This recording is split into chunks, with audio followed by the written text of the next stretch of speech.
In the deserts of Arabia, an insurgency war was raging years before I got to France. Tribes of Bedouins had united to fight a war that was very different from the one we fought in the trenches.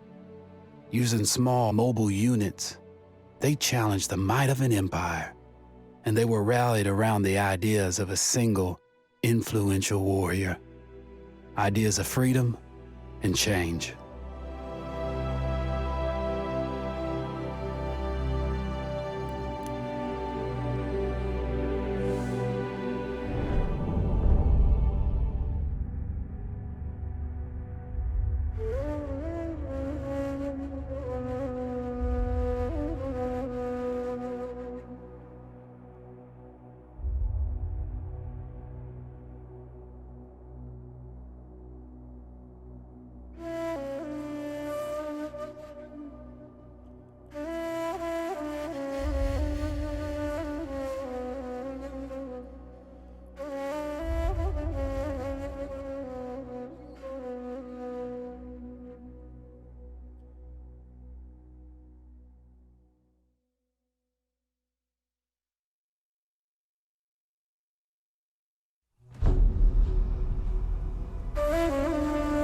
The Arabian Desert, a vast ocean of drifting sands and scorched, sun-baked rocks. Beneath these endless dunes, oil, the lifeblood of our new mechanical century. For more than 400 years, the Ottoman Empire has ruled these lands, controlling all that's to be found here. But the Ottomans do not rule unopposed.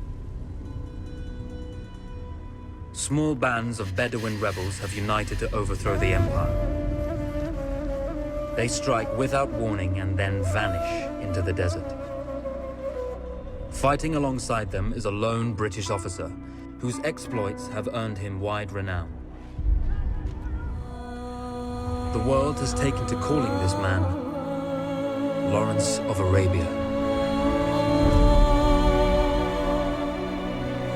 In the desert, you rely on good planning, but you also hope for a dash of luck. And luck was with us when we learned of a recently derailed Ottoman train carrying a most interesting piece of cargo.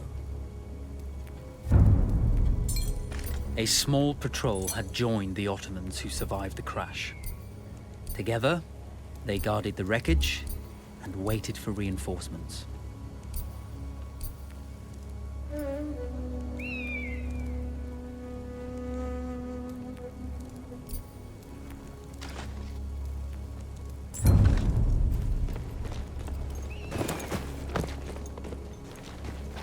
A lone fighter has just one advantage over a large enemy force.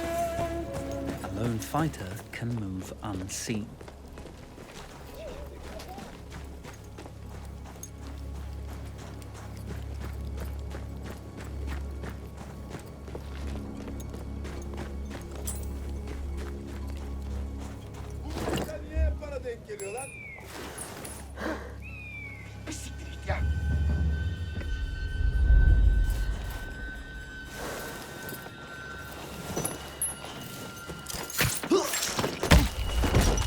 Though powerful and efficient, firearms would often attract attention. You had to be prepared for the Ottomans to respond in kind.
Now, now! It's over.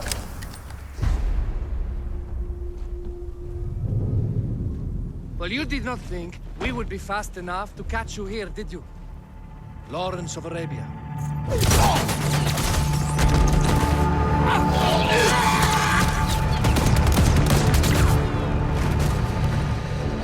Actually, I was rather depending on it. Lawrence. Well, this is very clever. Now the hunter becomes the hunted. So who might you be? How enchanting you are, my dear. Ahmed. I'll show you enchanting. If it weren't for you, I'd be free. Free, is it? You'll be free when you're dead. And I'm happy to tell you, the Empire intends to grant you all this freedom very soon. Even now, an engine of destruction scours this desert, obliterating your allies, your families, your homes. Soon there will be nowhere to run. Nowhere to hide. Soon all that you know, and all that you love, will be ashes. You will all be free to die. Oh. Ah, you animal! Zara.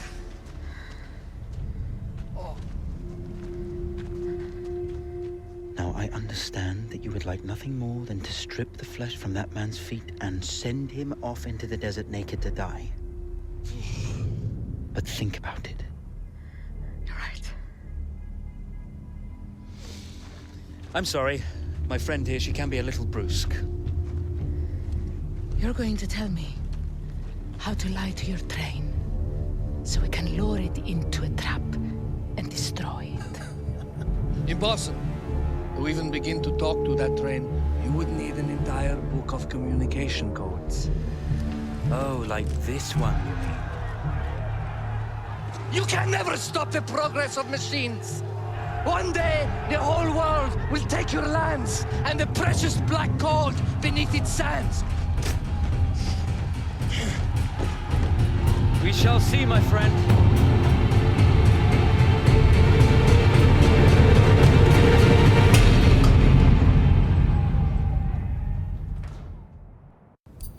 Of course, obtaining the codebook was not enough. To destroy this Iron Dragon, this Canavar, as the Ottomans had named it, we had to send it 3 encrypted messages telling it to stand down. There were Ottoman outposts scattered along the railroad tracks. The commanders there carried high-priority message capsules. We had to use those to send our orders. Infiltrating the village wouldn't be easy. A full detachment of Ottoman soldiers had occupied it. The Ottomans had chosen an isolated location for their desert outpost. It seemed lightly defended. It was also well stocked with arms and equipment. The ancient ruins were all that remained of a civilization now lost to time. The Ottoman Empire brought in the modern world with a host of armored vehicles and field guns. 3 commanders to eliminate, 3 personal message capsules to be stolen, and then sent with our false orders. How Zara tackled this dangerous and audacious mission was up to her. The Bedouin treasured their horses, and in return, those animals granted their riders unparalleled speed and mobility. Here!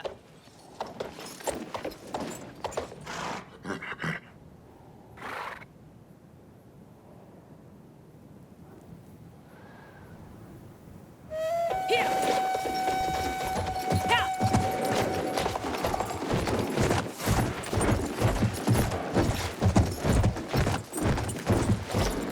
Hey!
A single order wouldn't be enough.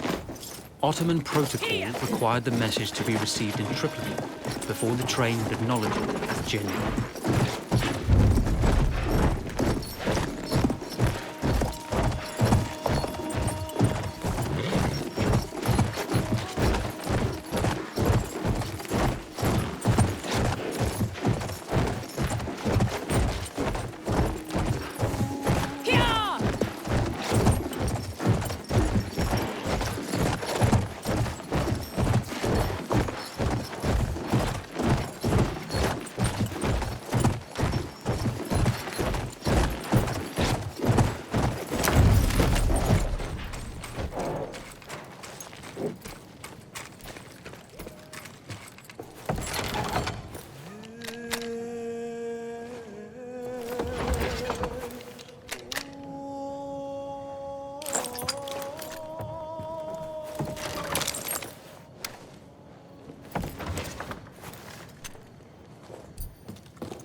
We were putting a great deal of trust in Zara's capabilities, but I had complete confidence that she would carry the day.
No, you see, the message had already been sent, my dear. Not the message you would have wanted. Lawrence was such a good host. It almost seemed rude to escape. I made sure to note the location of Lawrence's camp, of course. Which means... the train knows too. Twice, you told that train everything was clear. But... I told it exactly where to attack.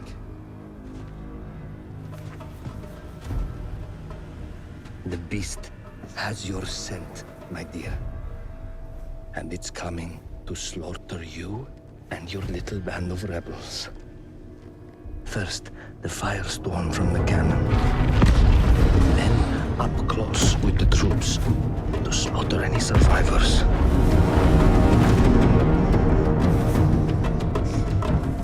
The legend of Lawrence of Arabia dies tonight.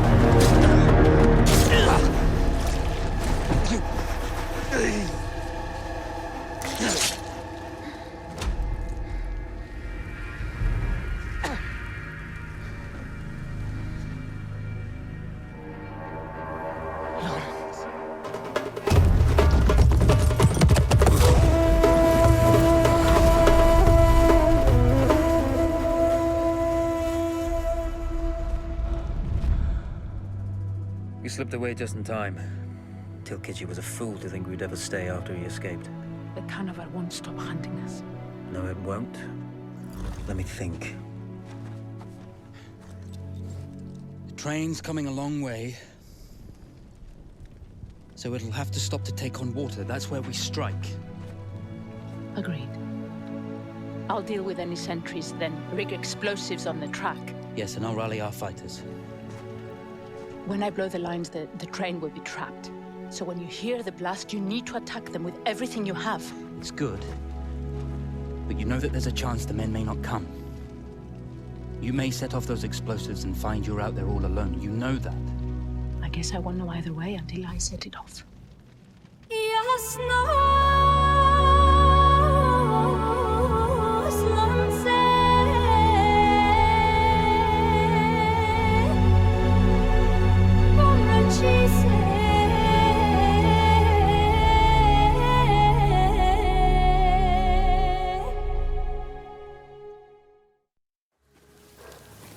Man makes plans, and God laughs.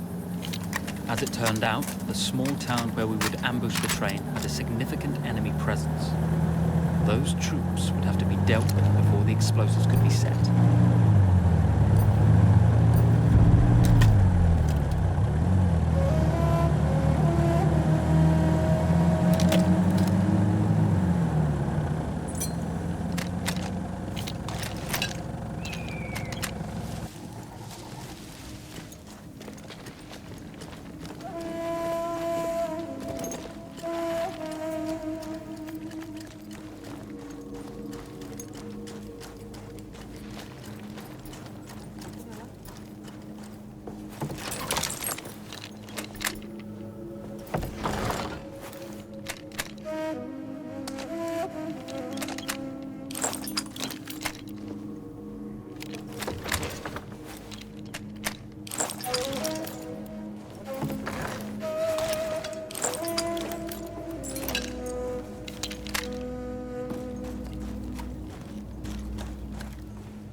Once Zara secured the town, the trap could be set for the arriving train.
vengeance can be a sweet or bitter brew. How did you find it, Zara?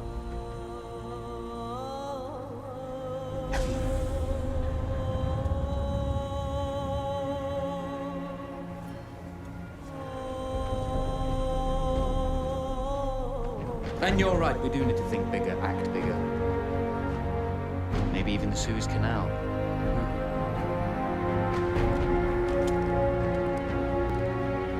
Tell me, what do you know about battleships?